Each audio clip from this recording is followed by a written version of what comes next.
We're now on the second reading of the equity series, Security Market Indices. And we're on the first learning objective, LOSA, which is to describe a security market index. And I'm sure you've all run up against these indexes at some point. If you listen to the news, the business section always quotes an index, and typically, especially in North America, they'll, if you're in the US, they quote the Dow Jones, which is one of the most useless indices to quote, but there it is. They quote the Dow Jones as opposed to the S&P. But I'm sure no matter what country you're listening from, you're familiar with a stock index. But let's go through it as if we don't know what they are. An index consists of individual securities, also known as, AKA means also known as, constituent securities, consists of individual securities that represent a given security market, so that the index itself, the components that make up the index, are representative of a particular type of market, a particular market segment, or a particular asset class.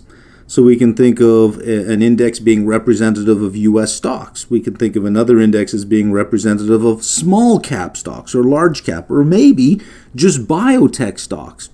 Or, like the NASDAQ, being more representative of technology stocks. We can think of asset classes in terms of bond indices as opposed to equity indices. Most are constructed as portfolios of marketable securities. So, if you wanted to replicate an index as a portfolio, you could, because the index is made up of a portfolio of marketable securities. Each index may have two versions depending on how the returns are calculated. You may have a price return index, and this is the return that we see every day quoted in the news. So we see, where's the S&P today? Up 5 points, down 5 points, whatever the case is. That's a price return index. A total return index is the price return index plus reinvestment of all income received since inception. So we sort of know what an index is, and we'll get to a lot of different measurements on index, but right now let's talk about what do we even need them for? What are they useful for? Well, originally they were constructed to try to capture the performance and direction of a particular market. Imagine you have 100 stocks in a given market, and you want to know, well, is there more buying than selling? I see some issues going up and some issues going down, but are the ones going up by more than the ones going down? It would be hard based just looking at the 100 all day saying, well, I don't got a feel for it. But if we constructed an index based on those 100 where we could look at one price every day and get a feel for where the general market is moving, well, there we go. It's a simple measure to capture the performance and direction of a particular market. The other use of the index is to evaluate the performance of active investment managers. We wouldn't evaluate the performance of a passive investment manager because, as we said in the previous screen, indices are portfolios of marketable securities, which means we can create a passive portfolio by holding components in the same composition as the index and just sit on it. We will get the market return. So if we're paying for active management, we're paying for someone to beat that benchmark. Well, the index allows us to evaluate the performance of active managers. And it also allows us, as I just said, to construct investment portfolios that are passive investments. So we can buy ETFs, electronically traded funds. They trade like stocks. We can buy an ETF that has no active management that will simply give us the return in the market. And we can use it to estimate market or segment risk based on the volatility of the returns on the index, based on the volatility of the index itself. So it gives us some indication of how choppy the waters are below the surface as well. We're on the second learning objective. We got the idea of an index down now. Our second learning objective asks us to calculate and interpret. So we got some calculation here. I'm going to show you how to do it in a spreadsheet, nice and easy. Calculate and interpret the value, price return, and total return of an index. Now, if you're going through this section, you'll notice it spans quite a few pages, and there's a lot of notation and terminology. Don't be afraid of that notation and terminology. It couldn't be simpler. Notation has a way, mathematical notation has a way of making everything look far more complex than it needs to. But understand what the value of math is. it allows us to say something precisely so that there's no confusion, and it allows us to perhaps manipulate those functions to be able to say things we might not be able to say in words, to make connections we might not say or see in words. But as we go through this, I'll break down each of these formulas in words, and you'll see that, oh, that's it. As long as when you know how to read math, it's not challenging at all. So anyways, to calculate the value V of a price return index, PRI, the sub PRI, the value of a price return index is nothing more than the sum of all the prices. N is the number of shares of the security in the portfolio that we're holding, how many shares we have times the price, because we need a total value, and N is the total number of securities in the index, divided by D. Now, D does require a little bit of explaining. It is a divisor, but we'll get to that. So, I lay out all the notation here. V sub PRI is the value of the price return index. If we see TRI, that's a total return. So we got PR. The value of the price return index, NI sub I, is the number of units of security I. And the number of units depends on the type of weighting used. So when we get into the weightings, price weighted, equal weighted, market cap weighted, floating adjusted market cap weighted, and fundamental weighted, that may look like a lot, but you'll find that these two are basically the same thing with a small adjustment. So there's really only 4 here that we have to look at. So the number of securities in the index depends on the type of weighting that we'll use. So we don't know what that'll be right away. PI is the price of security I. N, capital N, is the number of individual securities in the index, and that can range. For instance, the S&P 500 has 500. The Dow Jones has 30. The Nikkei 225 has, you got it, 225. And D, the denominator here, is the value of the divisor. Now this, that can be a little bit tricky to understand. There is no formula to arrive at D. There's no rule that says if this then that, then D is this. D, look what I've written here, is a number initially chosen at inception so that the index has a convenient initial value. So as we go through the structuring of an index, we're going to use a hypothetical index with 5 securities, and we're going to do a price and equal, a market and a floating adjusted market cap index for those. We're going to see that the choice of D is arbitrary, and the choice is really there just to make the initial value of the index at inception a nice, comfortable number that we like to work with. We don't want to start with an index that's 127.69. That's doesn't make a lot of sense. We would structure D so that maybe the beginning value of the index is 100. So then any number after that is easy for us to see what the price return is based on the fact that we know it started at 100 as opposed to 179 and change, right? So we'll look at D as we go on, and I'll show you that when we select D, it's kind of just a way to select it so that we get a nice round starting number for the index, all right? Now, the divisor, D, whatever we choose initially, will change over time so that changes in the index reflect price changes only. And you may say, well, how can the index change otherwise? Well, a stock split or a reverse stock split would change the price of the security. So on a price-weighted index, that kind of sucks. If we change the price, you change the weighting on everything. So we would change the divisor so that after a split, the index wouldn't change in price just because of a stock split.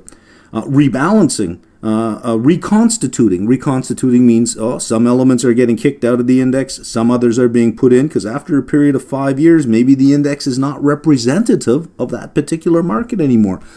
We're going to talk about all of that as we go on. Those are learning objectives that come a lot later. We'll talk about how to rebalance and reconstitute an index. So let's look at some of the returns that we can calculate. We'll do single period returns for a price return and a total return. Then we'll go into multi-period returns. But this is just a single period return. So let's think of 1 day. The index opened at the beginning of the day at a certain price. It ended the day at another price, and we're going to calculate the price change and the total return change for that period of time. Whatever that period of time happens to be, I just said a day. It could be a week, a month, whatever. And don't run away from the notation. It couldn't be easier. Trust me on this. So a price return is just the percentage change in the value of the index. PRI, remember, sub PRI is the price return index. It's just the change in the value of the index over a given period of time. So the price return on the index is the ending value of the index minus the beginning value of the index. So there's the change in the index over that period of time divided by its beginning amount. That's how we calculate the percentage change of anything. Let's say that we look at an asset that started the day at $11 and finished the day at $12.50. So it would be $12.50 minus 11 over 11 would give us the price change over the course of the day. It went up. The price change was $1.50 and we started at 11. We'll get some percentage change. That's all that is. So in words, the price return on the index is the value at T1 minus the value at T0 divided by the value at T0. It really is just, well, what's the percentage change over the period of time? We can calculate it that way by looking at the index to determine the price return, or you can do a weighted average of each of the constituent components. So look over here. What is this? This is the price return on security I, or on component I, is the ending price PI1 minus PI0 divided by PI0. So the ending price on that security minus the beginning price divided by the beginning price. So let's say we have 5 securities. Here they are, 1, 2, 3, 4, 5. We can calculate a return for each one of these. Now to get the price return on the index, here's the I, to get the price return on the index, we would sum each of these returns multiplied by its weighting in the index. Add it to the next return multiplied by its weighting in the X, on and on and on. So it's just the sum of all the components multiplied by their return, weighted with the proper weights on that return. If you did the quantitative analysis section already, you'll see that we already did a weighted average return. This is just nothing more than a weighted average return, weighted by the security's weighting in the index. This right here, as you see, is this here, which is this over here. So this formula here just substitutes, just changes this for this, because that's what that is here. And if we extend it all out, this is all it's saying is the weighting on security 1 times the price return on security 1 plus the weighting on security 2 plus the price return on security 2, on and on and on. It's a weighted average return. That's all. So we've done price return. Here's total return. This is the same thing as the price return. The price change we calculated the same way, except on the numerator we would also add all income received. So here's our total return on the index is the ending value of the index minus the beginning value of the index, the change during the day, plus any income we received divided by the beginning value of the index. That's all. So in words, the total return for the index is the value at T1 minus the value at T0 plus any income we received divided by the value at T0. Or you could also do it as the weighted average of each of the constituent components. So the total return on security I is the ending price on security I minus the beginning price plus any income that security paid divided by the beginning price. And we would do this for each component. And let's say that there were 5 components, 1, 2, 3, 4, 5. So we have the return on each of the components. So the total return on the index would be the first return multiplied by its weight in the index plus the second return multiplied by its weight, and it's just this formula right here, the sum of all the components, the return on the security multiplied by its weighting. And this is this right here. You can see all we've done is saying, well, the total return on the index, each of the component parts, we can expand it to be to include each of the component parts in the sigma notation. Or we could just say that it equals a long string like this, where we have the weighting of security 1 times the total return plus the weighting of security 2 times the return on security 2 plus the weighting of security 3 times the total return on security 3, etc., all the way to n. So let's look at multi-period returns now. And for multi-period returns, it's just a geometric progression of each of the returns since inception. So the value of the price return index at time t is the value of the price return index at inception multiplied by the first year price return, multiplied by the second year price return, multiplied by the third year price return, etc., all the way to t. So let's have a look at how that would play out in an example. So at period 0, at inception, we've structured the index so that it equals 1,000. Our return is just itself, so our ending value is 1,000. In our first year, we have a 5% return. So we take the beginning value of the index, which is this component right here, and we can see that we can multiply it now by 1 plus the return, the price return on the index in the first year, 1.05, and that would give us an ending balance of 1050. For the second year, we have a 3% return. We could just go through the process again. It is the first term, which is the value of the index at inception, multiplied by the return in the first year, multiplied by the return in the second year. And that will give us 1081.50. Now, in case you're wondering, do I have to keep writing out this long string every time? No, all I have to do is just take the last value, because this 1,050 is this term. So I could just substitute the 1,050 for this term. This is a really basic and juvenile math that we're doing here. We would have seen this in the quantitative analysis section, the geometric, this progression of multiplying all the returns to get a final value. For the total return index now, it's the same scenario, except in year 1, we still had a 5% return in year 1 and a 3% on the index, the value increase on the index. But in year 1, there was income of 1.5%, and in year 2, there was income of 2%. So in year 1, we take the value of the index, 1,000, multiplied by 1.065. 5% plus 1.5 will give us 1,065. Then we can take 1,065 and multiply it by 1, and we have 5% here, 0.05. And that would give us 1,118.25. Now, notice this. At inception, they're both equal. The price return on the index and the total return will both have the same value to start with.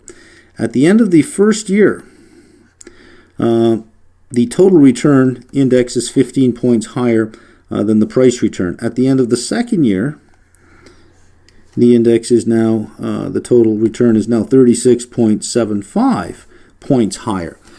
And that's what's going to happen to the total return index as long as it pays dividends. If the constituent components pay any income at all, over time, the total return index will grow higher and higher above the price return index. As each day goes by and more income comes in after every period of time, the total return index will be that much larger than the price return index. They will equal each other at inception and all the way through if the constituent components of whatever index we're looking at pay absolutely no income. Absolutely no income. So we can think of biotech stocks or small cap or micro cap biotech stocks. They typically do not pay dividends. They typically just do not pay dividends. So over time, we would find that the price return and the total return index would be identical, because the income component in the total return calculation would be 0. And once we make it 0, we have nothing more than the price return index, right? So let's do an example really quickly. We have 2008, 2009. We have the price return, the total return, 7.5 in 2008, 8.3 in 2009 for the price return index, and 12.6 and 13.4 for total return. The equity index was created at the beginning of 2008, and at the beginning, at inception, it was valued at 1,000. So the value of the price return equals the value of the total return, which equals 1,000. They equal each other at inception. So we're asked to calculate the value of the price return index at the end of 2008 and at the end of 2009. So at the end of 2008, it's easy. It's the initial value times whatever the return, 1 plus whatever the return was in the first year, 1.075, which is 1075.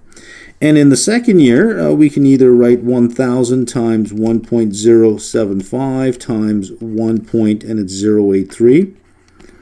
That'll give us 1164.225. Or we could simply write 1075 times 1.083. It's the same thing.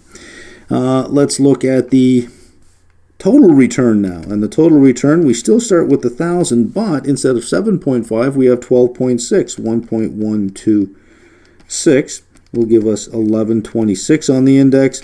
And for the next year, 1126 times, what's the return? 13.4, 1.134 will now give us 1276,884. So you can see that they're slowly drifting apart, 1075 to 1126, and then we went 1164 all the way up to 1276. As long as there is any income in a given year, the total return index will move further and further away from the price index. We're on now Learning Objective C, LOSC, describe the choices and issues in index construction and management. And after we're done this one, we'll find that number 2 and 3 are a learning objective on their own, and number 4 and 5 are a learning objective on their own. So I'm not going to spend a lot of time on that in this learning objective because these break out to other learning objectives. But we'll just spend more time on the first part. Constructing an index is pretty much like constructing any portfolio. It's similar to constructing and managing a portfolio of securities. The first thing you need to do is your target market selection. Are you targeting by asset class, meaning an equity index, fixed income index, real estate index? By geographic region, Japan, Mexico, Canada, on and on. By exchange, New York Stock Exchange, Toronto Stock Exchange, the LSE, the London Stock Exchange. Each of these have their own indices. New York has the Dow Jones, Toronto has the TSX Composite, London has the FTSE, the FTSE. Or by other characteristics, by sector, by industry, by size large cap, mid cap, small cap, micro cap, etc. So your first decision in constructing an index is what target market are we interested in following with a nice measure that captures the direction and performance of that market. Next, our decision would be, well, great, now that we know what target we're looking at, how do we select the securities within that target? Is it all the securities that make up that particular market, or just a sample of the securities that make up that market? For instance, the Dow Jones Industrial Average is 30 large cap stocks. The TSX Composite in Toronto is 60 of Canada's largest cap stocks. The S&P 500 is 500 stocks, large cap stocks. So we can have a fixed number of securities like the S&P 500 or a variable amount of securities like the Topix. And the Topix says all large cap stocks. Well, it doesn't matter how many there are, all of them. So if some fail and some drop off, then the number of components in the index change as well. It's not a fixed number. Once we decide on security selection, weighting. Now that's a big decision on its own. Weighting, the decision about how to rebalance and when to rebalance. Some indices rebalance every month.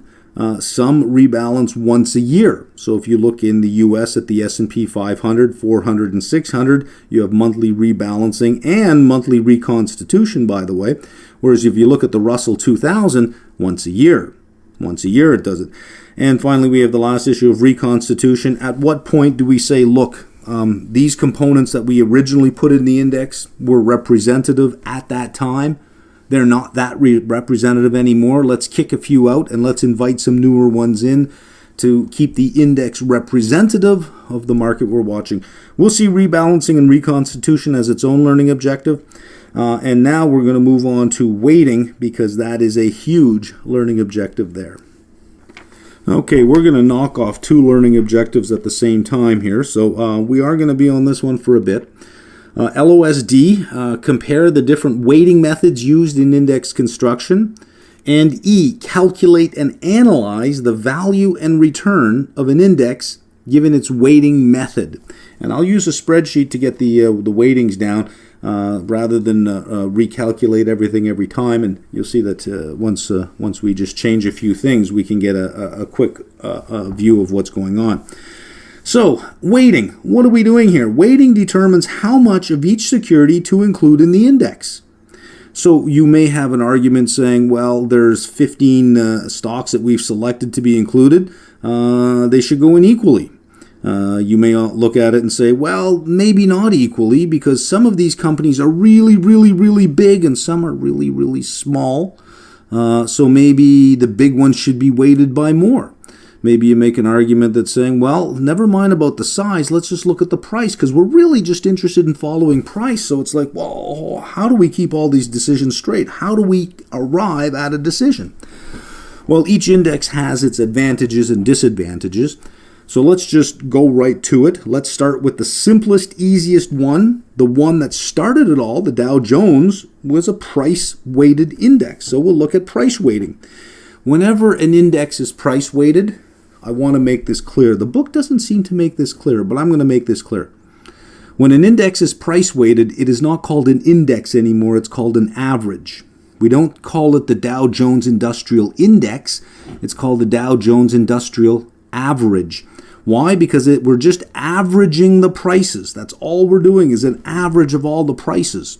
So a price-weighted index is averaged, whereas the S&P 500, which is market cap weighted, is an index. So let's be clear about the language. Whenever you see the word average being used out there, you know right away that's a price-weighted index. And there I just said the word index when I meant average, right? But we don't call it that. You'll still call it an index, but in reality, it'll have a name called the something average. So there we go. So what do? Well, there's the price of the stock divided by the sum of all the prices of the stock. So the weighting in the portfolio is the price of the stock divided by all the prices. So let's say we have 10 components and they're all the same price. Well, guess what? They'll all be equally weighted. But let's say that we're putting two stocks in there and one of them is $90, the other one is $10. Well, the sum of the two prices is $100. Right? I'll write that out for you. We're going to put two stocks in. One is $90, the other one is $10. So the first stock, 90 over 100, will represent 90% of the index. The next price, $10 over 100, the next stock will represent 10% of the index. So the weightings would be 0.9 on the first stock and 0.1. So it's just the price of the stock divided by the price of all the stocks. That gives us our weighting in the index. So that the index value is the sum of all the prices divided by D.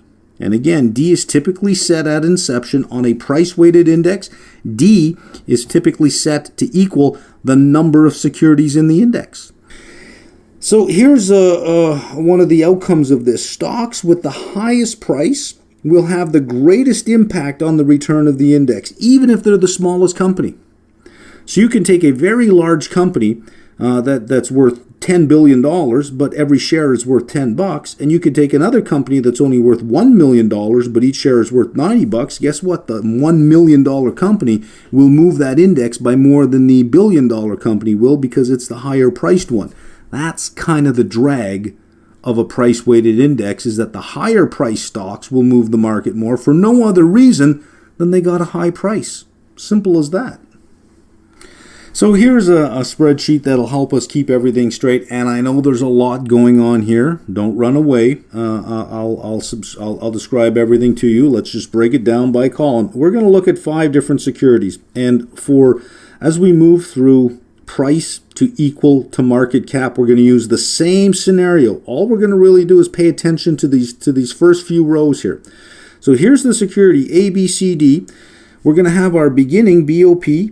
BOP is beginning of period, EOP is end of period down here. Our beginning of period price and our end of period price. So if you look at these two columns here, beginning period, that's what we start with.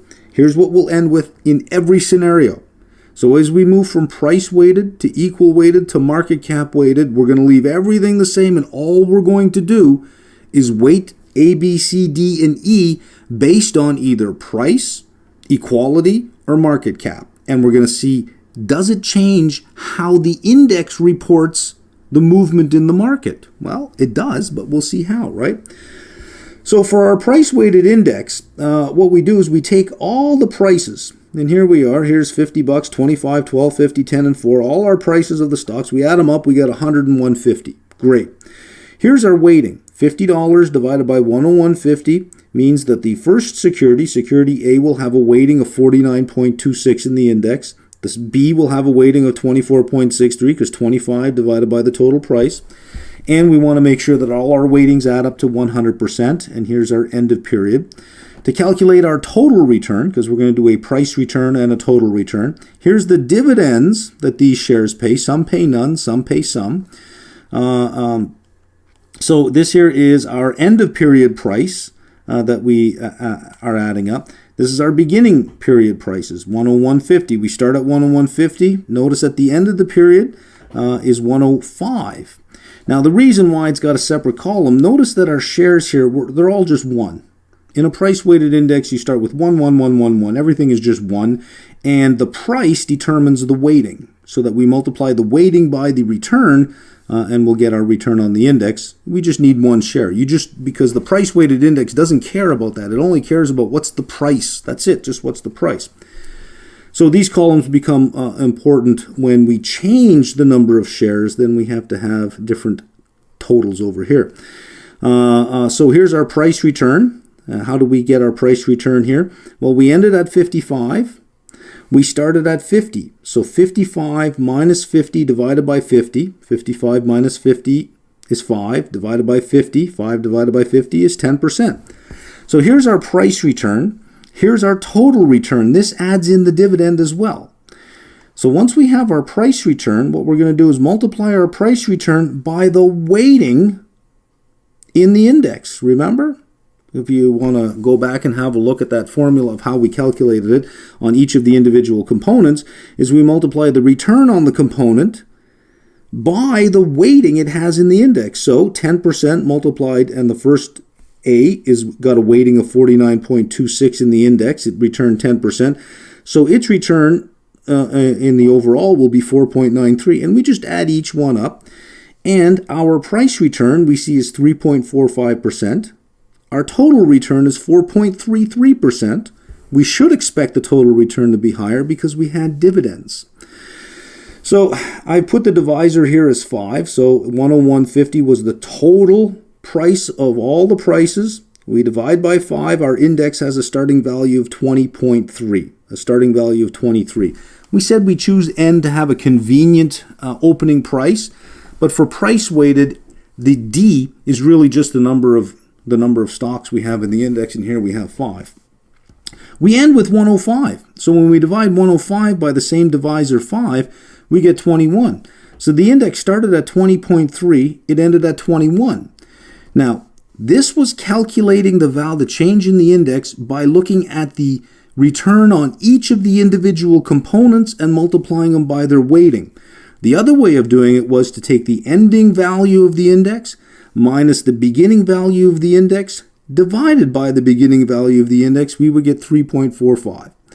The total return we see here, we had 90 cents in dividends, divided by 5 would add 0.18 to the index. So it would give us a total return of 433. So by using the ending value of the index and the beginning value of the index, for a price return we get 345. For a total return, we get 433. By using the return on each of the individual components multiplied by their weighting in the index, for the price we get 345. For the total return, we get 433. Notice they're the same. No matter which way we go, we will get the same thing. So if you want to, for simplicity, we could just just right at, as soon as we get the total dividends here, we have everything we need to calculate a price return and a total return. I just want to show you that no matter which way you go, you're going to get the same thing. So the type of index, if we have a price return index and a total return index, look at our beginning value. It's the same under both scenarios. Our return was 3.45 on the price return, 4.33 on the total return. Here's the ending value of the indices, 21 for the price return, 21.18 for the total return. So we've seen that how the price-weighted index works. Now here's one of the drags about the price-weighted index, and I'll show you how to adjust it. Is any stock split changes all the weightings, even though nothing changes. All we're doing is changing the price on one of the components. The size of the company stays the same, but suddenly all the weightings on all the components change. Therefore, the divisor needs to be adjusted to prevent the split from changing the value of the index. So let's do the example we just had. Here's A, B, C, D, E. These were the opening prices, 55, 22, 8, 14, and 6 for a total of 105. We have 5 components, so the beginning value of the index is 21. Here were the weightings that we calculated. We got to 52.23% by taking $55, dividing it by 105. That's the weighting that it had. Now, let's invoke a 2-for-1 split on A. So, it's a 2-for-1 stock split. $55 goes to $27.50. Well, now when we add these up, we only get to $77.50. Notice if we divided $77.50 by 5, we would not have 21. We would have a change in the value of the index that was not a result of the change in prices, but instead the result of a stock split. So we can't have that. So we're going to have to adjust this 5 so that we still get to an index value of 21. So here we have 77.50. This is the big deal here. This is the big deal I need you to pay attention to. All the weightings change. All the weightings. So as soon as there's a stock split on one component in an index, on a price-weighted index, everything changes. All the weightings change. That's a drag. But anyways, here's how we would adjust the divisor. The index, we calculated as 105 divided by D. 105 divided by D equals 21. So we still want it to equal 21. But now our numerator is 77.50. So we need to find the value of D. Well, that looks very simple, right? That's just simple algebra to solve for that. So if we solve for D, we will take 77.50 divided by 21. We will get 3.69. So if we divide 77.50 by 3.69, we keep the same beginning value. So, before the market opens, these are our prices. A minute before the market opens, the stock splits for the day because there was a stock split announced. It's done. It's ready to go. But now everything is changed in the index. We need a new divisor so that the index opens at the 21 because we only want the index to change when the components change in price because of buying and selling, not for reasons like a stock split. All right, let's move on to equal weighting. And for equal weighting, it's really easy. The weights is simply just 1 over n. How many components do we have? 10 components. Each one is weighted by 10%. We have 20 components, 1 over 20. Each one will be weighted by 5%. So we just it's just 1 over n. So let's take a hypothetical starting value of $10,000. Let's say we start with $10,000. We have 5 components. That means we're going to place $2,000 into each component. Notice on this one now, we need some starting value in terms of what's the value of the portfolio to start with. 10,000 is sort of the common number to use. $2,000 of each component.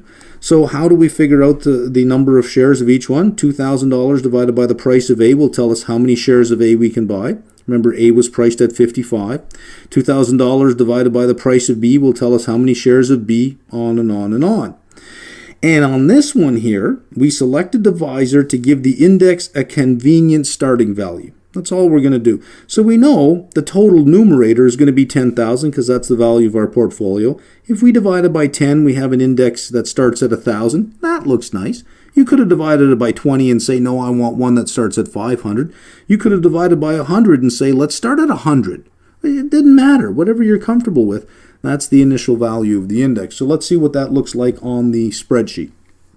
All right, so I'll draw your attention to the very beginning here. Again, here's the securities A, B, C, D. Remember, here's our beginning of period prices, 50, 25, 12, 50, 10, and 4. Notice that our end of period prices are exactly the same. We left our dividends per share the same. Everything's the same. Except when we multiply shares by the beginning of period price, we have to get 2,000. We're working backwards here. We know that each weighting is equal, so each component, A, B, C, D, will have $2,000. We're going to have $2,000 of stock. So to get 40 shares, we took 2,000 divided by the 50. To get 80 shares, we took our 2,000 divided by our 25, then our 2,000 divided by our 1250, and it tells us how many shares we're going to start with. Now watch what happens here in the equal weighting. And we'll jump right to the end of the period. Well, the price now is $55. And we multiply the 55 by our 40, we get 2,200, and we just keep doing that for each of the components. And notice now, here's a problem. Do you see the problem right away? You should see it right away. We no longer have equal weighting. The moment one of them changes in price, look at this, you no longer have equal weighting. So now you have the question of, when do we rebalance? How often do we rebalance? The more volatile the price is in the index, the more unrepresentative it will be of equal weighting. So that's a big issue right there. Here's our dividends. Notice our dividends are multiplied by the amount of shares we have now as opposed to just being raw dividends. So let's calculate it based on just the change in the value of the index. It started at 10,000. It has an ending value of 11,040. Our divisor is 10. 10,000 divided by 10 means the index started at 1,000, ends at 1104. So we could take 1104 minus 1,000 divided by 1,000 will give us a return of 10.4. Including the dividends in, our total return now would be 1088. If we did the individual components, here's our price return, which stayed exactly the same, and our total return stayed the same. But now we're multiplying our price return by a different weighting. Each weighting here is 20%. We will get to the same returns. Now, you'll recall that when we did the price return index, we were nowhere near 10.4 and 10.88%. No way, we were nowhere near there. We were at 3.45% and 4.33%. So, using the same securities, using the same beginning of period price and the same end of period price and the same dividends. In other words, it's the same activity that happened. We just simply weighted the index differently. When we move to equal weighting, suddenly the returns look so much better. So let's say that I'm a portfolio manager, and I was being judged based on my performance, and I'm tracking this index, A, B, C, D, and E, and I think I can do better. If you used an equally weighted index, I'd have a hard time beating the index. I'd be underperforming, 10.4 or 10.88. But if you used a price-weighted index, well, my hurdle there is 3.45% versus 10.4. That's not a little rounding error. That's 3.5% all the way to 10%. That's huge. Can you see the problem now? Which one do you use? So look down here. Here's our index, our price index, and our total return index. They both started at 1,000, but look at our ending values now, 1104 versus 1108.8. Even the indices, the raw data of the index is much higher than it was on a price index. So it would be worth looking at the advantages and disadvantages of equal weighting. The advantage, it's simple. I mean, there's your advantage right there. It's simple. The disadvantage, the securities that represent the largest fraction of the target market are underrepresented. Why? Because we're equally weighting all of them. What if one company represents a sizable share of the market, and the other 5 or 6 or the other 3 or 4 companies represent smaller companies? Everyone has an equal representation, so that the securities that represent the largest fraction are underrepresented. By that logic, those that constitute a small fraction tend to be overrepresented. And after construction, as I showed you, any price change means the weightings are no longer equal. In other words, they're equal for a day. If no prices change for the first day, they're equal for the second day. The moment one changes by a penny, that's it, the weightings change. Hence, frequent rebalancing is required. So you got to make the decision of how often do you rebalance. Rebalancing has a cost. So when we're talking about equally weighted indices, you must have a very good reason why you think that equal weighting actually represents what's really going on. Now we'll move on to probably the most popular type of index, which is the market cap weighted index. There's your S&P 500 right there. And the market cap weighted index is actually quite easy to figure out. Our weighting is calculated this way. We take the price of the component multiplied by the amount of shares outstanding, divided by the sum of all that for all the companies. So, in other words, there's the market cap of company I divided by the market cap of all the securities in the index. You divide by the market cap of the component by the sum of all the market caps. That's all that's doing. we can move from the market cap to the float adjusted market cap. And don't run away on this thinking, oh, that's just an extra word we have to deal with. Look what I've written in red. Most market cap weighted indices are float adjusted. So you got to know what this is. What's a float? The float are the number of shares available to the investing public. So let's say there's a stock in the index where the insider owns 10% of the available float. Well, guess what? That 10% is not trading. It's not available for trade. And so since it's not trading, it can't possibly affect the price. So the logic is if it can't affect the price, then it shouldn't be it shouldn't be included in because it's not representative of the activity of buyers and sellers. That sounds logical, doesn't it? I want to see the market moving purely on the movement of buyers and sellers.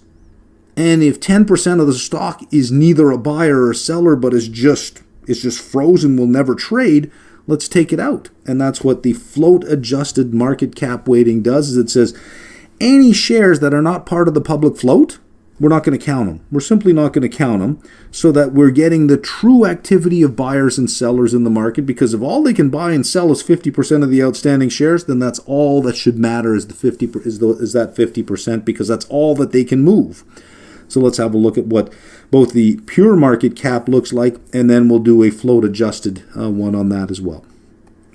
All right, so let's have a look at the beginning of our screen here. Here's the same securities we have, and you can verify for yourself that the opening prices, the ending prices, and the dividends are all the same, except now we're going to list here the shares outstanding.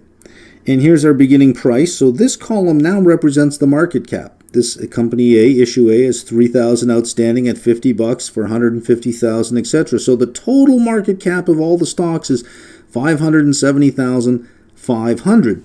To get our weightings, we're going to take 150 divided by 570. There's the weighting of component A, the weighting of component B, C, D, etc. to make 100%. Now, watch what we do with the divisor here. Look, this is 570, 500. So all we have to do is just go over to the divisor, and we want something to make the index start off nicely. So if we divide it by 570.5, notice what happens to the index. The index now starts at 1,000. So I've just chosen a divisor. I've looked at the market cap, and I say, well, let's pick a divisor that gives the index a nice starting number. Now you have an idea of how the divisor is set. It's just an arbitrary decision. I made a decision to make it start at 1,000, right? Well, so let's look at what happens to the change in the value of the index here. Here's our ending prices, and so we're going to multiply them by the shares outstanding to get the ending market cap. We'll add up the sum of the market cap, and we'll divide it by our divisor of 570.5. We got an ending value on the index of 1014.9. So if we take the ending value minus the beginning value divided by the beginning value, we have a price return of 1.49. Adding up the dividends, we have a total return of 2.13. Now, if we did each of the components, notice that we get the same return. If we took each component, here's the price return of 10%, multiplied by its new weighting of 26.29. Notice it gives us 2.63, which it should. And we go through each component, add them up, we get the same thing.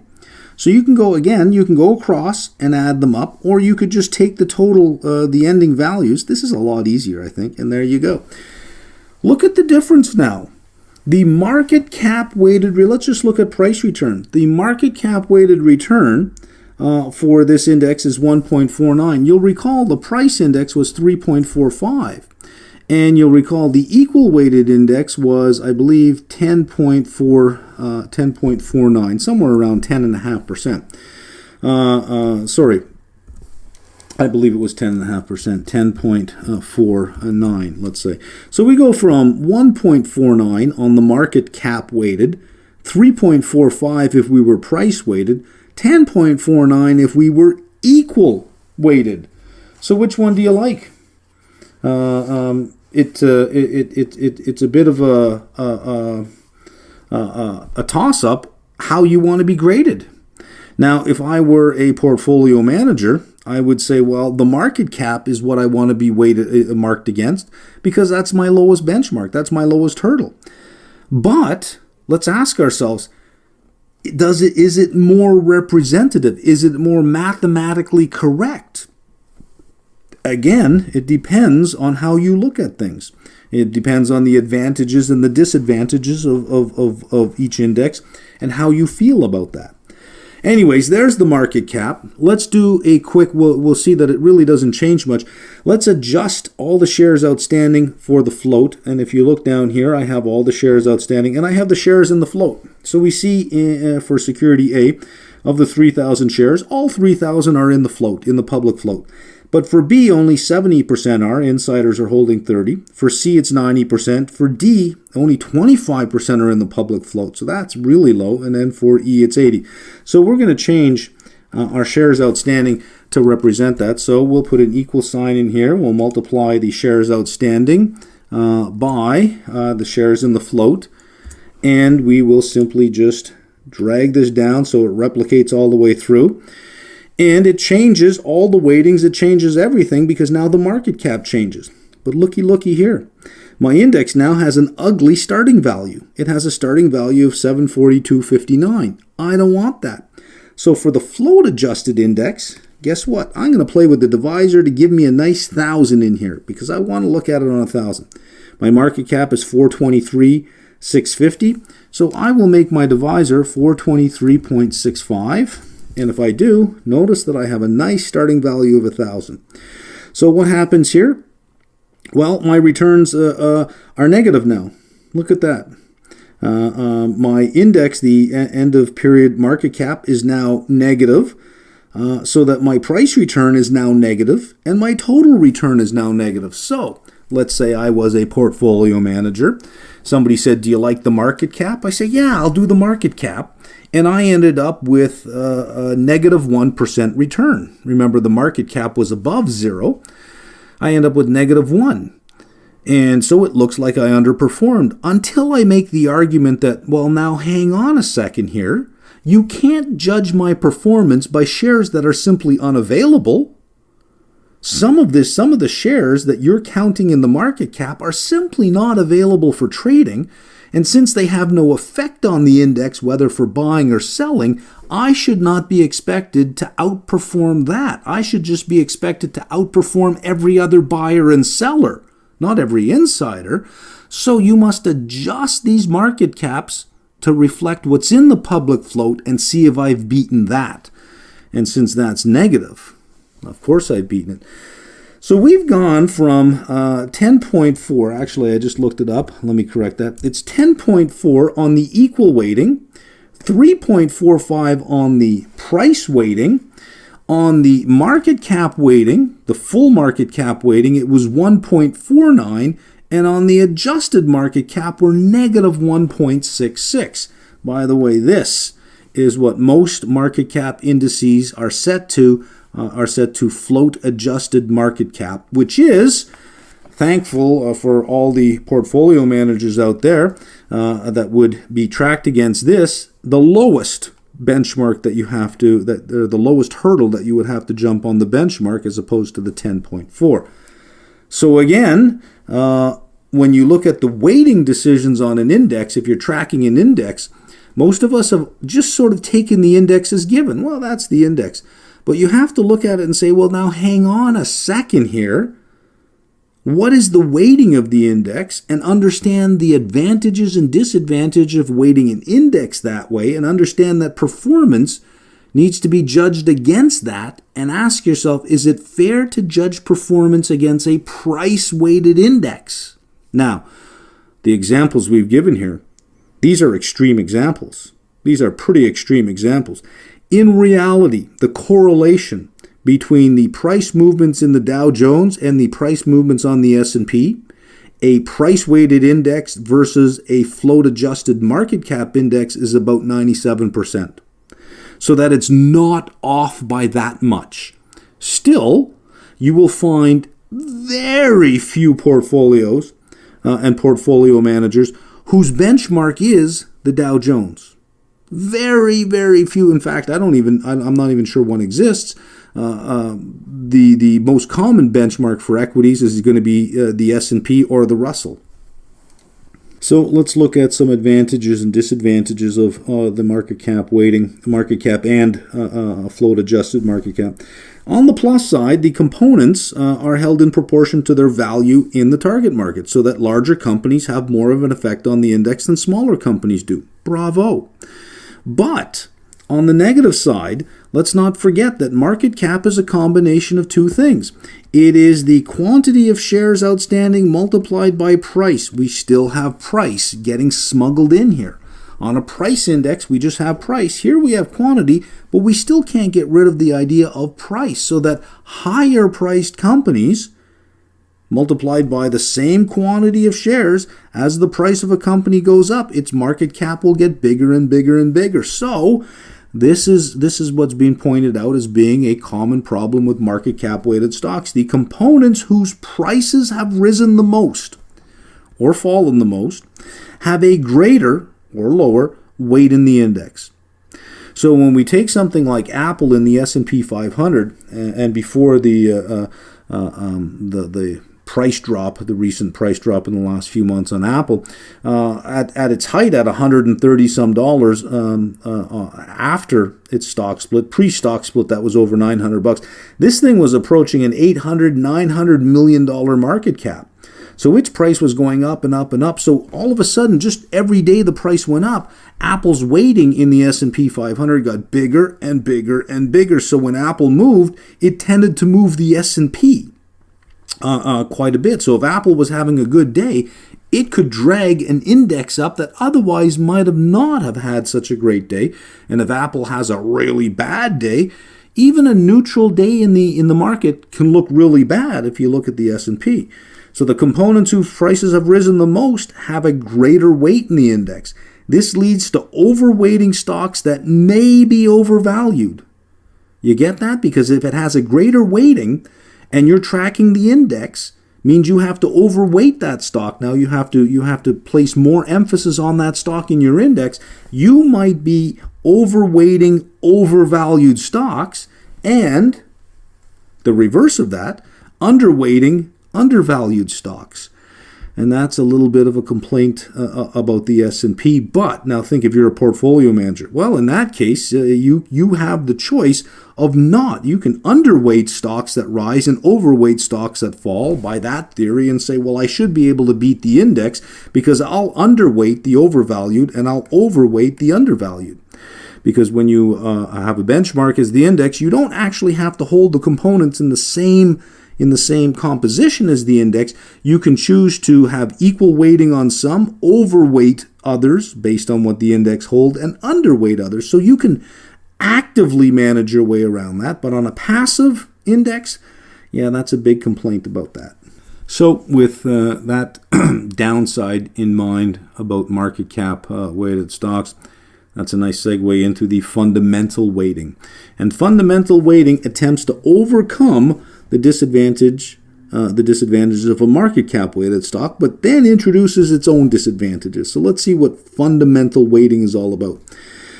Instead of using the size of the company for inclusion in, we use some fundamental value as a proxy for size rather than market cap.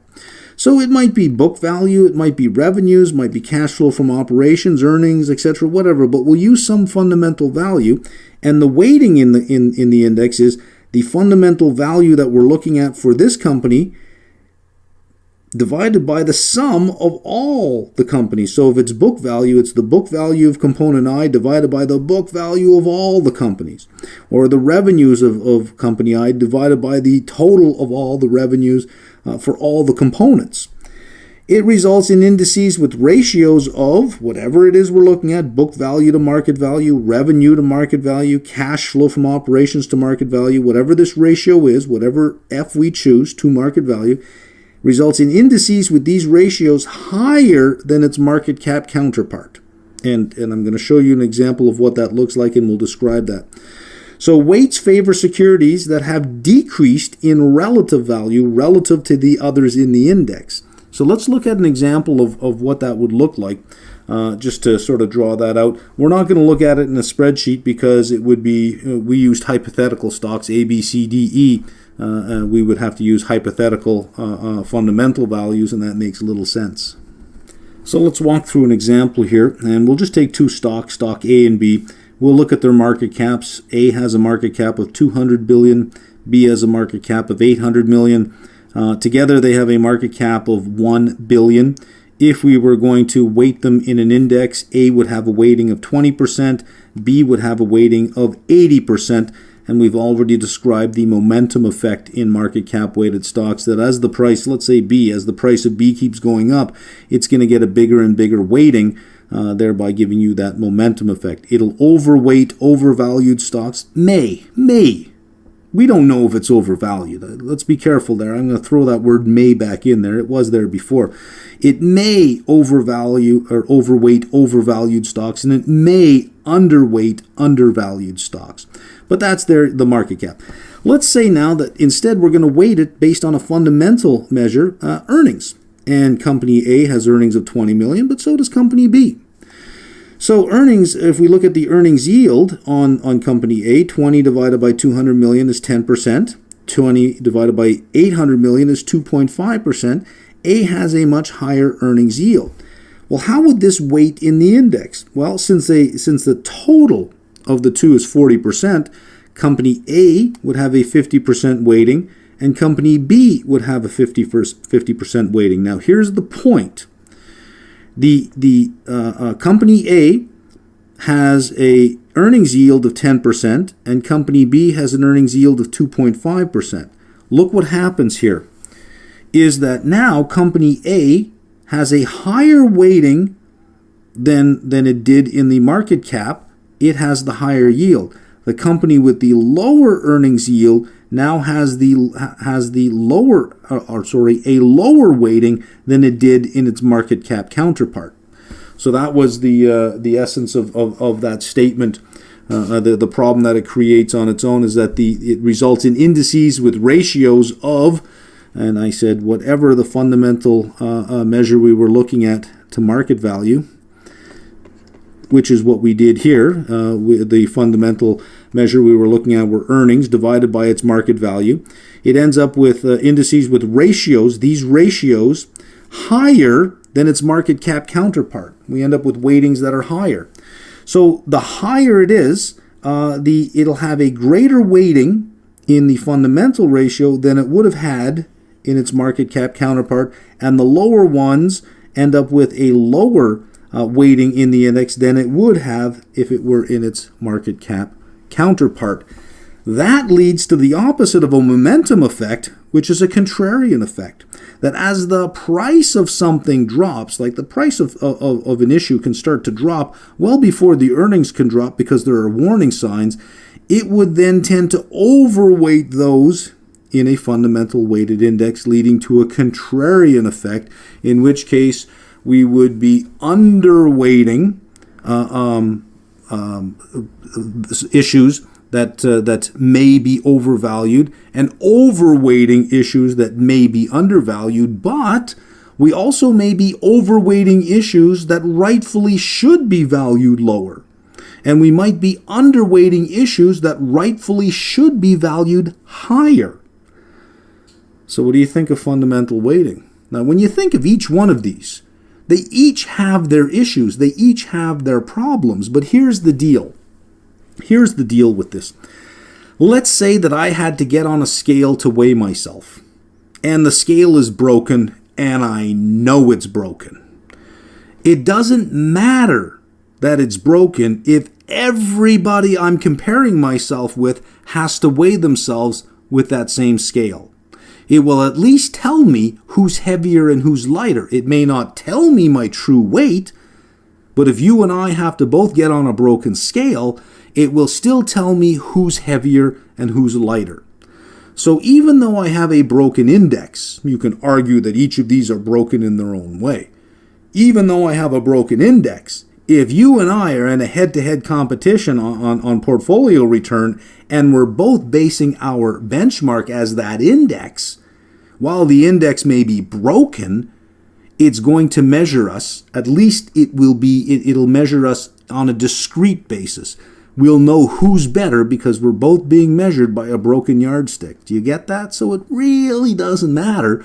Just take the least broken one, and the market believes that the least broken one tends to be a float-adjusted market cap. Fine, you agree that it's broken, but you're going to be measured against it, and so is everyone else, so what do you care, right? We are now on LOSF, which is the keyword here is to describe, and we are describing rebalancing and reconstitution of an index. And in short, rebalancing means that we're not changing any of the elements in the index. We're simply just changing the weights. That for some reason the weights have shifted from their original target weights at inception. And for reconstitution, we're not so much rebalancing here as we are actually changing the components of the index. We're kicking some out and bringing new ones in. So let's look at rebalancing and reconstitution in that light. And we'll look at it in terms of the three weightings we've done, the equal weighted, the price weighted, and the market cap weighted indices. So just a quick definition on rebalancing. Weights assigned to the constituents at inception drift from their target weights as prices change. So for each of the three, when and how do we deal with rebalancing? Well, the most obvious one is equal weighted. And you'll recall when I did the spreadsheet version of the equal weighted, I made the point of saying the moment the prices change even a penny, all the weights change, which means you're no longer equally weighted the very first price change there is. So how do we reweight? How do we rebalance an equal weighted index? We reduce the weights of securities that have outperformed, in other words, those that have increased in price the most, and we increase the weights of securities that have underperformed. So in this essence, we're constantly selling our winners and buying more of our losers, and that would be an equal weighted index. Again, you could also argue that that is a contrarian strategy, is to reduce our weightings on the overperformers and increase our weightings on the underperformers. On a price weighted, many of you will probably not even have to read any further. Go, well, if it's price weighted, wouldn't it just reweight itself? Exactly. Here's the weighting that we would use for price weighted. It's simply the price of the security over the collective sum of all the prices. So as the prices change, its weights will be exactly what it should be. Hence, no need to rebalance a price weighted index, since the weight of each constituent is determined by price. In other words, target weights drift as prices change. So we want the target weights to drift. In an equal weighted index, we're anchoring all of the weights to an equal weight. They will drift. That's a problem. In a price weighted, we take that problem of drift and we say, well, let's turn it to our advantage. The drifting actually takes care of our rebalancing. Well, when we get down to market cap weighted, notice that we still have price in here. The price is still in the numerator multiplied by the quantity of shares over the same thing, the same quantity of shares multiplied by price again. So it would seem that we wouldn't need to rebalance one of these either. Market cap weighted only need to be rebalanced to reflect M&A and liquidations, simply because the Q element is the one, if we're getting rid of some companies and bringing new ones in, well, it's the Q that has to keep changing, right? So we're going to only need to rebalance when we actually reconstitute, as opposed to just prices. So for rebalancing, as prices drift, it's only the equal weighted that needs to be changed. Now, we're going to see this word again when you get to portfolio management. And the idea of rebalancing in portfolio management is really big because prices will cause your asset class weightings to drift. So that a portfolio, if you say, well, I'm going to have 10% in cash, 30% in equity, 70% in bonds, that's very close to what an equal weighted portfolio would do when prices change. The target weightings drift and you have to rebalance. But price weighted, market cap weighted, reconstituting requires rebalancing, but price changes do not require rebalancing. So let's look at reconstitution. And as I've already said, reconstitution is the process of changing the securities in the index, not just the weightings, but the actual elements. Some are out, some are in. And this basically keeps the index representative. We know that technologies emerge and evolve. Companies come and go. So markets change over time, which means if the index is going to stay representative of a particular market, the elements of the index must change and evolve over time. Reflect changes in the target market as a result of bankruptcy, liquidation, M&A, and delisting. So it might not just be the evolution of technology that changes the landscape of the industry, but there could be outright bankruptcy. A company in the index is, whoops, it's gone, liquidated. Maybe two companies in the index merged, and now it's just one company. A company that runs its stock price low for a long period of time is at risk of being delisted. So that can occur. If they're not listed on the exchange and they're delisted, well, you can't really have them in the index anymore. Reflect the judgment of the selection committee. So when we figure, well, is there a process for how we decide what goes in and what goes out? Yeah, there's a committee. There's a committee of people that sit around and say, well, you know, it should look more like this or like that. And of course, they refer to objective data and models as well. It's not just their opinion. So, reconstitution results in a change in all the weightings, by the way, only price and market cap. Equal weighted, let's say we kick one out and we bring one in. It doesn't change the weightings of the other one because they're all equal weighted. So if you have an equal weighted index with 10 elements, 10% of your portfolio is in each of those 10 constituents. If you kick one out and replace it with another one, the other 9 are still equal weighted. They don't have to be changed. But on a price weighted index and a market cap weighted index, because P is in the numerator, if we kick one out and bring one in, unless we're bringing in another security with the exact same price, it's going to change the denominator. And if it changes the denominator, then every weighting changes. Same with the market cap weighted. Unless we're bringing in a security, well, let's say we kick one out and bring one in, unless it has the same market cap, it's going to change the weightings of all the components because the denominator changes. So reconstitution results in a change in all the weightings. So reconstitution of a price-weighted index or of a market cap-weighted index may actually, will probably also require rebalancing at the time of reconstitution. Usually, any reconstitution is usually announced prior to the reconstitution date. So you take something like the Russell 3000, which I believe is rebalanced and reconstituted on June 30th of every year.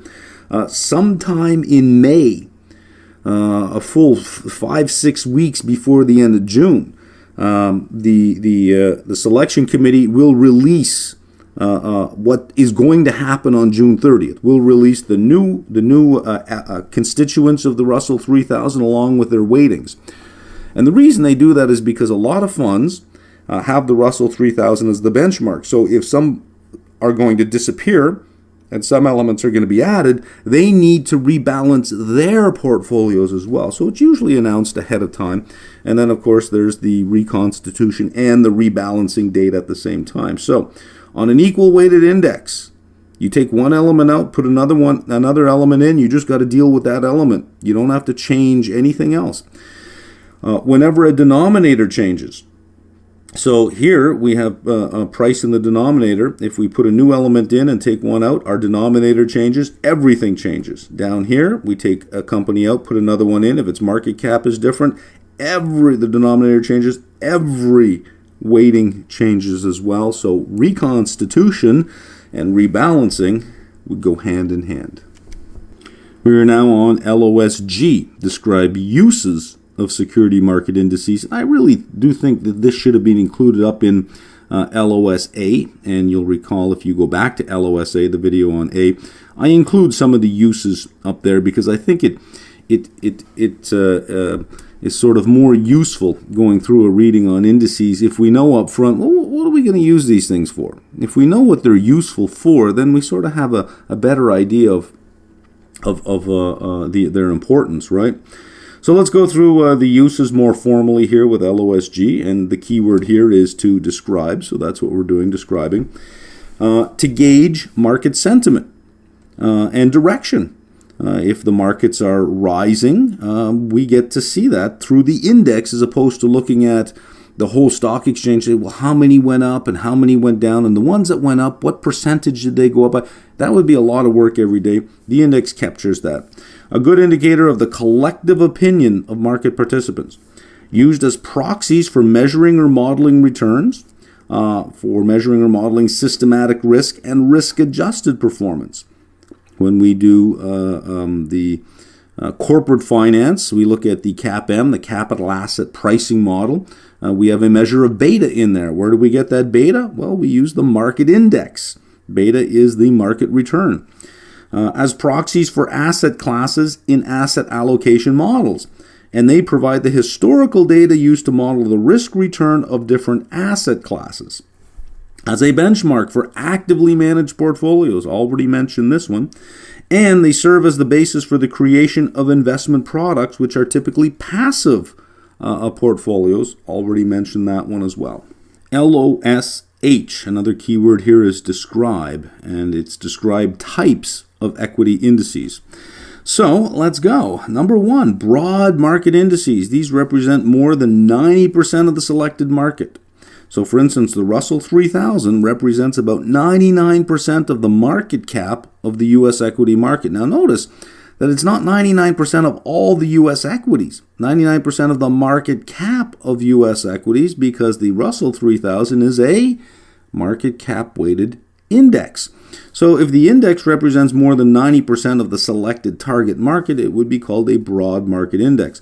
Multi-market indices consist of security market indices from different countries. So it is an index of indexes. Consists of security market indices from different countries. Different countries, different national markets, different economic development groups would be weighted differently. For example, you might weight them by GDP. So you might take a bunch of emerging markets, let's say 8 or 9 of them, and you would create one index that measures the performance of emerging markets. Well, how would you weight them in that index? Somebody may say, well, let's weight them all by GDP. GDP is a fundamental weighting. So what you have with a multi-market index that's weighted by GDP for emerging markets is you potentially have a fundamental weighting of the market cap weighted indices. So each of the index that's included in the multi-market index may be market cap weighted, but their weighting in the multi-market index might be fundamentally weighted. Our third type of index is a sector index. And to sort of position where a sector index sits in the broad market, think of a broad market index. Let's go to the S&P 500, 500 stocks in there. But those 500 stocks are broken down into 10 broad sectors of the economy. Things like consumer staples, utilities, consumer discretionary, consumer non-discretionary, energy, materials, industrials, financial, healthcare, technology. Yeah, I think I covered all 10. So there are 10 sectors in the S&P 500, and each one has its own index.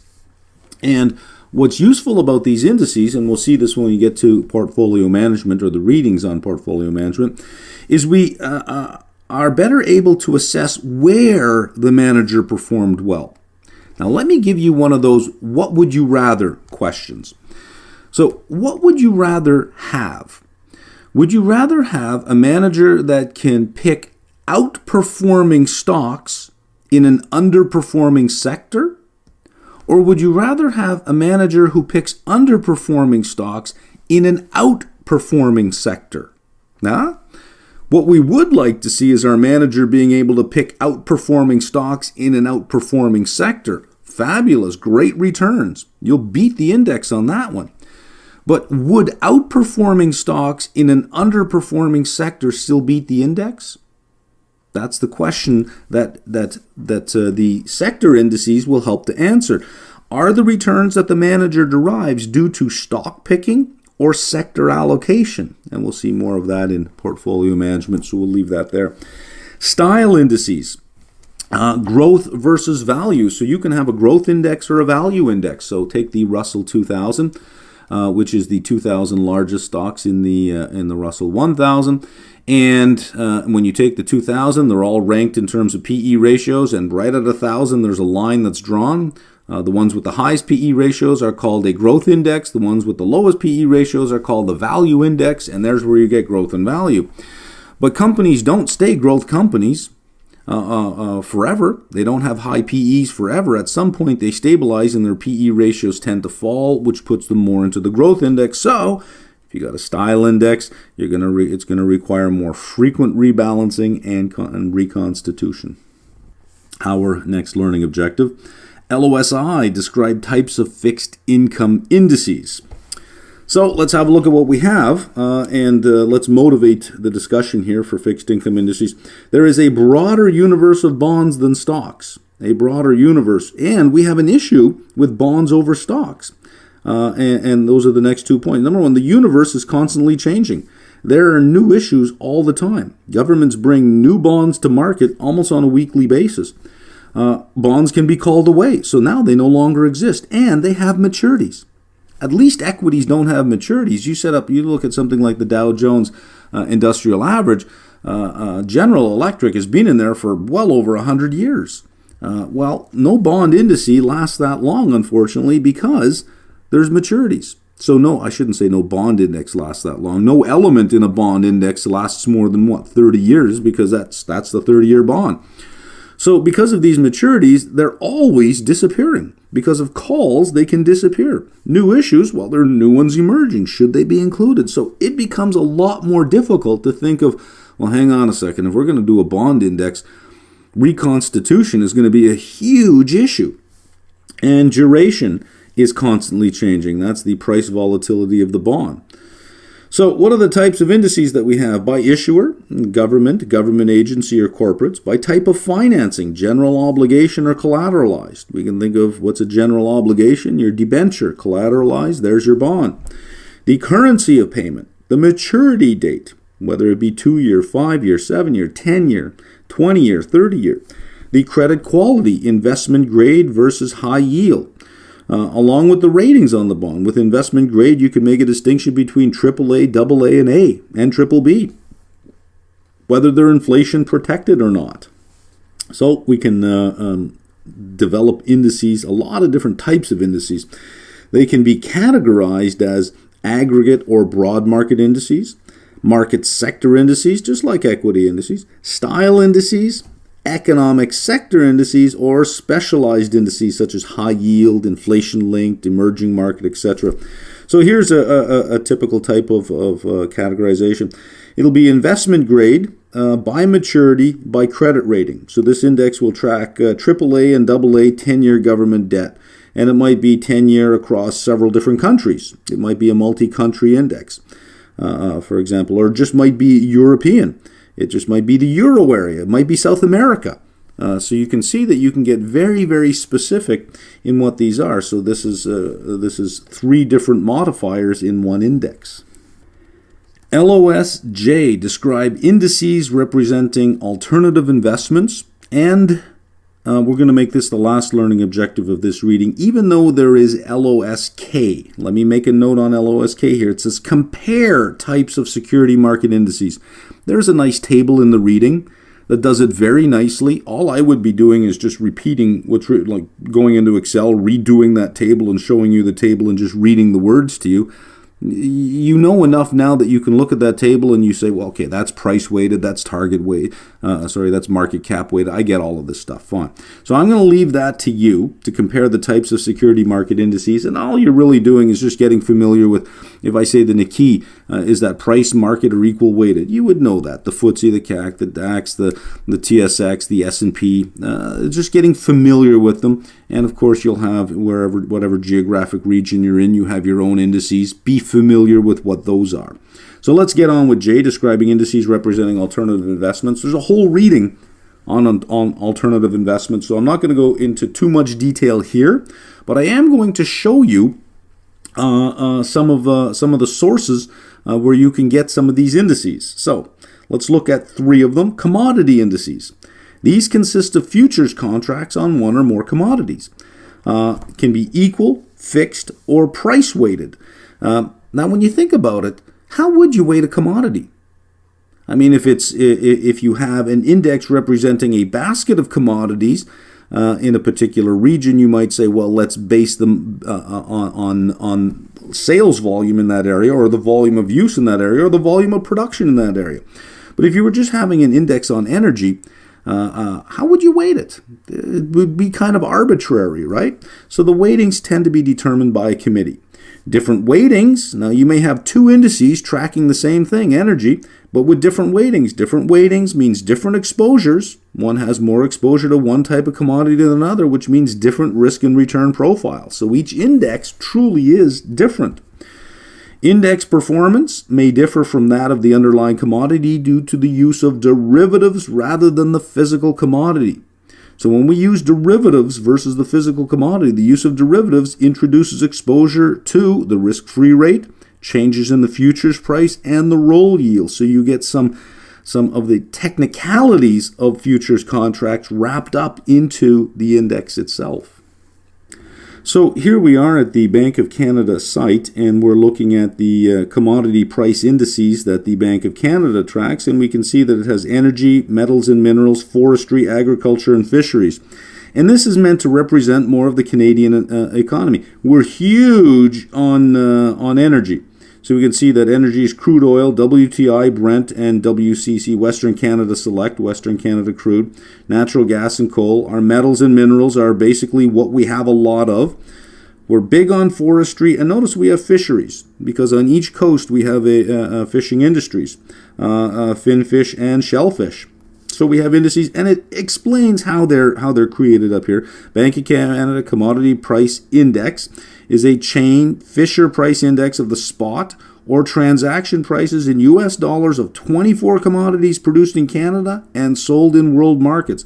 Commodity weights are updated on a quarterly basis using recent commodity production and price data. So it tells you a lot about how this commodity price index is constituted and how it's balanced and weighted. So we get a lot of information up here, and if we remember from macroeconomics, we know what the chain Fisher price index is. We looked at that in that reading. If you forget that, you got to go back and take care of that.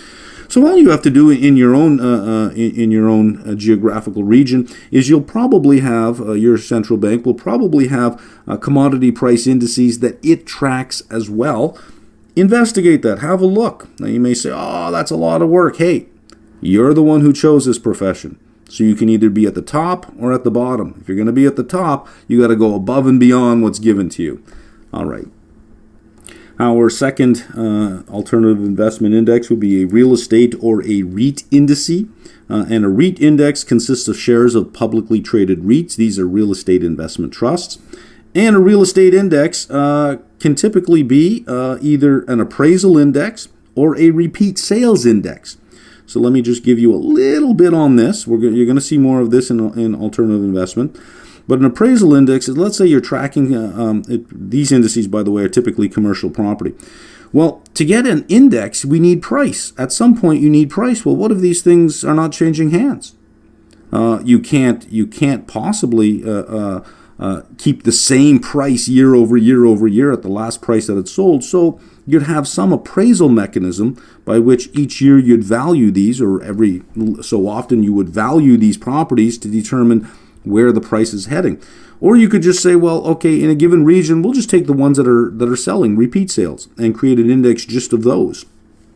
I'll show you shortly a website that you can go to that takes care of both of these. Then we'll look at hedge fund indices, broad global level or strategy level, and I'll give you a nice website that tracks a whole bunch of these based on either the global level or the strategy level. The problem with hedge fund indices is they rely on voluntary disclosure. Hedge funds don't have to disclose. They don't even have to disclose their very existence, let alone their performance. Hedge funds can choose which index to report performance to. So the constituents determine the index. It's not that the index determines what the elements and the constituents of the index are. The constituents determine what the index is. It's the other way around. And here's a big problem. Poorly performing funds, or funds that have just disappeared, don't often report. So you get survivorship bias. So the index that's surviving is of just the survivors. But you could say the same thing for any stock index. A company that is delisted or liquidated or bankrupt is no longer in the index. So the index, all the constituents of the index are what? Companies that are around, that are alive. So don't all indices have survivorship bias? So I don't know so much if I'm a big fan of that one. But the poorly performing index or the poorly performing funds that choose to say, well, I don't think we want to advertise this. Yeah, okay, I agree that that's a bit of a problem. So let's look at two sites that can give us these type of indices. So this site that I'm on now is the National Council of Real Estate Investment Fiduciaries. And you'll notice that they talk about their indices right in here, and you can get property index returns here, you can get fund index returns. They have a whole bunch of different links that you can get. Farmland, they track that, timberland returns, etc. A lot of interesting stuff here. And we can see that their transaction-based index is an index based on properties that were in the property index, the property price index, and were sold that quarter. Transaction-based, sold that quarter, which is the same as the repeat sales. The index does not replace the NPI. It is complementary to the appraisal-based NPI. So they have an NPI that's appraisal-based and then another one that's transaction-based. And this one that's transaction-based is based on properties that are included in the appraisal index, but that have sold. So there's a bunch of great information you can get here. And here's going back 94, 95, 96. You can see some performance down here. Select a region or property type for more details. So this is a nice little website to play with. If you don't have a subscription, there's limited information you can get, but that's just the reality of the financial world, is that the more specialized the information is, the more you gotta pay for it. All right, now this site is Credit Suisse, and Credit Suisse is known for their hedge fund indices. They track some hedge fund indices on performance. And here I've just clicked on the tab Performance. You have Overview, Constituents, Methodology, Documents, Frequently Asked. So there's a lot of information you can get up along the side. Down here you can get index or sub-strategies all along the side here. And here is a whole bunch of strategies that they track. Here's the hedge fund index, convertible arbitrage, dedicated short, emerging market neutral, event driven, on and on, global macro, long short equity, managed futures, multi-strategy. So you can click on any of these and get more information, or you can click along the top when you look at constituents for any one of the indices, you can see, well, who's there. So there's a lot of information you can find out here about hedge fund returns.